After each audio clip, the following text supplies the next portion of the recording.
چھٹے امام سے کسی نے کہا کہ مولا ہم رشتے کن سے کروائیں؟ امام نے کہا دیکھو تمہارے پاس ایک رشتہ آتا ہے، شخص دنیاوی ہے، مالدار ہے، دنیا دار انسان ہے، تم نے بیٹی کی شادی کروا دی۔ دو صورتیں ہیں،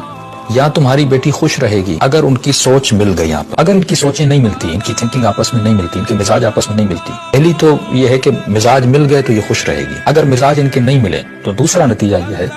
وہ تمہاری بیٹی پر غصہ کرے گا یا مارے گا یا ہاتھ اٹھائے گا، تمہاری بیٹی تکلیف میں جائے گی یا اسے چھوڑ دے گا۔ لیکن دوسرا یہ ہے کہ تم نے اپنی بیٹی کی شادی کسی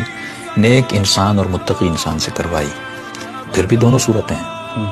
اگر ان کے مزاج مل گئے تو خوشی رہیں گے، لیکن اگر مزاج نہیں ملے اس کو تمہاری بیٹی پر غصہ بھی آئے گا، کیونکہ متقی خوف خدا ہے، تمہاری بیٹی کو مارے گا نہیں، پھر بھی اس کا حق ادا ہی کرے گا، یہ بیوی کیسی بھی ہو، کیونکہ اللہ نے کہا ہے تمہیں حق ادا کرنا ہے،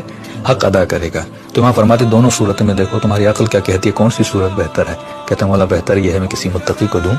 یہ ہمیشہ میری بیٹی خوش رہے۔